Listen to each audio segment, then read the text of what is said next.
marak-maraknya di Indonesia, di seluruh dunia bahkan ya. Nah, pengenalan dulu ya. Untuk yang pertama, ini tampilan dari COVID-19 atau virus Corona 19 yang ditemukan di Wuhan pada akhir tahun Desember kemarin, yaitu 2019. Seperti ini bentuknya. COVID Corona atau virus corona adalah sebuah keluarga virus yang ditemukan pada manusia dan hewan. Sebagian virus dapat menginfeksi manusia serta menyebabkan berbagai penyakit, mulai dari penyakit umum seperti flu, demam, atau batuk. Atau bisa juga dengan penyakit-penyakit penyerta seperti pneumonia atau sesak nafas. Nah, bagaimana proses penyebaran virus corona itu? Yang pertama itu melalui droplet atau tetesan air. Tetesan air itu berasal dari air liur atau air hidung. Kalian tahu ya, air hidung sama air hidung. Misalkan kalau batuk, otomatis kan keluar air liur ya dari mulut. Terus juga kalau misalkan liur, terus ada juga pilek juga kan kita keluar ingus ya. Itu tuh bisa melalui kontak langsung dari situ, dari yang pasien penyerta yang positif. Yang kedua adalah kontak pribadi seperti menyentuh atau berjabat tangan. Jadi apabila kalian itu berjabat tangan sama pasien yang sudah terinfeksi atau positif corona, itu kemungkinan bisa berpindah ke kalian. Lalu yang terakhir itu menyentuh benda atau pembuka dengan virus di atasnya, kemudian menyentuh mulut, hidung, atau mata sebelum mencuci tangan. Jadi gini ya, kalau misalkan kalian lagi keluar, otomatis kan ketemu orang, berjabat tangan, atau membeli sesuatu pakai uang, itu kan otomatis ada sesuatu yang menempel di tangan kalian. Nah, kalau misalkan sebisa mungkin dalam posisi kondisi kita seperti ini, habis keluar itu lebih baik cuci tangan biar virusnya hilang. Soalnya kalau misalkan udah ada di tangan, otomatis tangan kita kan akan gatel, terus kayak misalkan aduh mukanya gatel, garuk-garuk. Lalu selanjutnya gejala infeksi corona. Ya, secara umumnya itu bisa dilihat ya. Kalau misalkan tanda-tanda si orang itu terkena atau terindikasi oleh virus corona, yang pertama yaitu demam, lalu batuk pilek, gangguan pernafasan, sakit tenggorokan, letih dan lesu.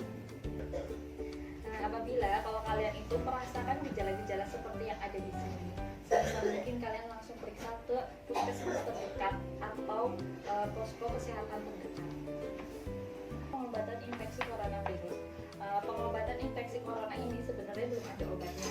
Jadi sebisa mungkin kita mencegah agar kita tidak terserang oleh virus corona ini. Tapi bila kita memiliki gejala-gejala seperti gejala klinis yang tadi, kayak misalkan batuk, pilek, demam, itu kalian itu bisa diobat di warung-warung, di apotek, warung-warung biasa, itu bisa untuk meredakannya.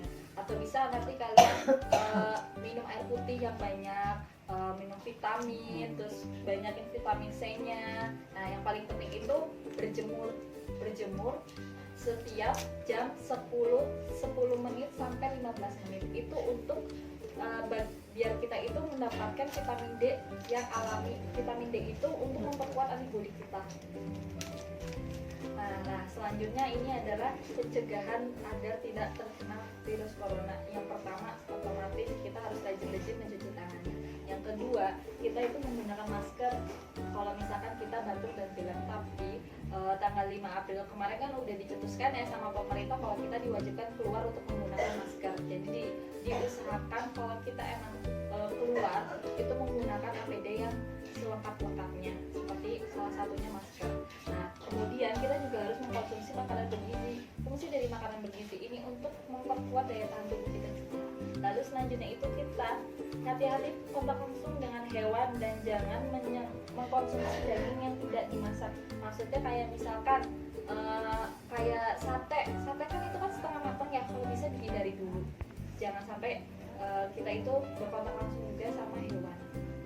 Lalu selanjutnya, bila batuk atau pilek, sesak nafas, segera ke fasilitas kesehatan. Kayak tadi, kembali lagi ya, kalau misalkan kalian merasakan gejala-gejala klinis kayak yang tadi di awal, kalian itu langsung, oh iya nih aku lagi gak enak badan nih, aku lagi demam, batuk, pilek, langsung hubungi dinas kesehatan untuk memeriksa kalian untuk mengantisipasi virus corona itu tersebar.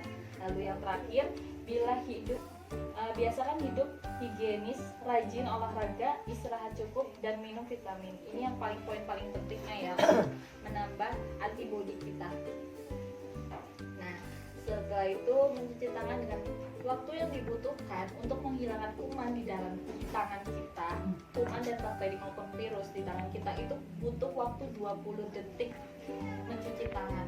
Jadi kalau misalkan kalian, oh ya udah aku udah cuci tangan nih, kamar mandi cuci tangan udah keluar, itu nggak efektif, palingnya cuma beberapa doang. Sedangkan kita membutuhkan waktu 20 detik untuk membunuh bakteri yang ada di tangan kita.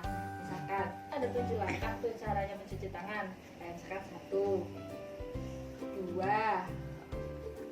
3, 4, 5, sini, selah sini, lalu 6, ini bagian kuku-kukunya biar kita bersih ya. Nah, lalu di bagian pergelangan 7. Bisa diulangi lagi nggak gimana caranya? Soalnya peragakan lagi gimana? 1, 2, 3, terus 4, 5, 6, 7 begitu kan. Lalu dibilas. Itu sedikit kurangnya ya. Pokoknya kalian itu harus ingat-ingat kalau cuci tangan, oh ya jangan buru-buru, paling enggak 20 detik biar kuman kita hilang. Dan jangan lupa pakai sabun. Sabunnya juga kalau bisa. Jadi diusahakan kalau misalkan kalian itu mencuci tangan itu dalam waktu 20 detik menggunakan air yang mengalir sama menggunakan sabun ya untuk sekarang. Karena kalian sekarang udah tahu. Nah, kemudian ini termasuk salah satu leaflet dari virus corona ya. Kayak pertama pengertian dari COVID itu apa, gejala klinisnya apa, penularannya apa, lalu upaya